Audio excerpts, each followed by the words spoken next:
দেশে কোনো গণে হত্যার বিচার হয় না। প্রেস ক্লাবে বা রাজপথে যেই পার্টির অবস্থান ভালো সব তার দিকেই যায়। এই দেশে গ্রেনেড হামলা হয়েছে না, মানুষ মারা গেছে না, তার কি বিচার হয়েছে? তারেক রহমান সাধারণত আসামি না, অনেক প্রধানমন্ত্রী না, এটা কমন ব্যাপার। আওয়ামী লীগের নামে হাজারো অভিযোগ, ধরুন তারেক রহমানের তো মামলা ছিল, মামলা হয়ে গেছেন খাওয়ালো, অবস্থা ভালো। আওয়ামী লীগের অবস্থা ভালো হলে মামলা করে সব বঙ্গোপসাগরে, এই ছিল সত্য কথা।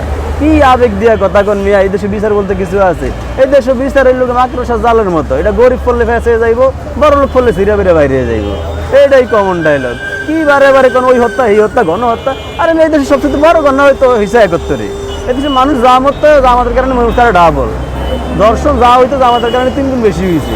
যা এই দেশে যুদ্ধ লাগে 3 মাস, জামাতের কারণে লাগছে 9 মাস। এরা এই দেশে রাজনীতি করে।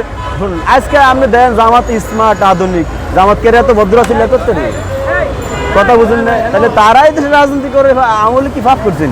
আমার কথা বুঝেন, ব্যাপার না। এই দেশে আমলি কে বসে গেছে না এবার।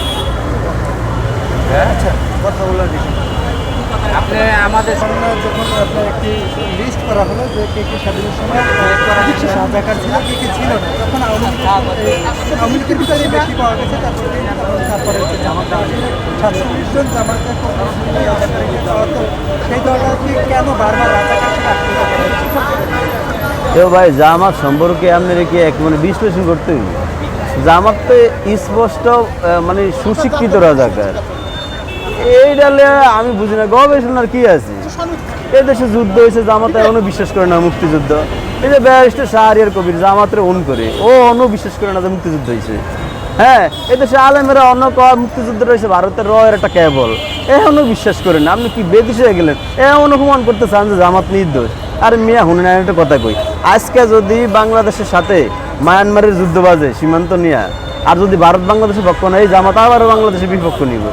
আপনি বারে বারে প্রমাণ করতে চান যে জামাত শুদ্ধ শুদ্ধ শুদ্ধ, কি লেগে এই যুক্তিটা উপস্থাপন করেন? জামাত অনত টকশুতে কয় যে মুক্তিযুদ্ধ হয় নাই, মানুষ মারা যায় না, সেই জামাত প্রসঙ্গে কি এর আলোচনা করেন মিয়া? এই দেশে জামাত এই সবাই আমরা এই দেশি, এই জন্য একসাথে থাকি, কিন্তু বিশ্লেষণ করলে জামাত এই দেশে থাকার অধিকারও নেই। কথা বুঝছেন? এটার লগিয়া বাস্তবতা। কিন্তু আবেগের বশত আমরা সবাই এক দেশি, সবাই একই সৃষ্টিকতা সৃষ্টি, সবাই একই পৃথিবীতে বসবাস করি, এই জন্য হয়তো আমরা তাহলে মিলে আছি। কিন্তু এই দেশটা জামাত চাই না। জামাত এই দেশে কি সেবা করবো মিয়া? আজকে জামাত বড় বড় লেকচার দেয়, জামাত এক্ষেত্রে জামাতের ভূমিকা আছে জানেন না মিয়া? এই দেশ যে বলৎকার করে আলেমেরা জামাত তাকে বিরুদ্ধে মিছিল করে মিয়া। রাতে গোষ্ঠী পরে যেই পরিমাণে শিশু দর্শন হয়েছে, বলৎকার হয়েছে, মাদ্রাসার প্রফেসর মজ্জম ইমাম কি পরিমাণে তো ধরা খাইছে।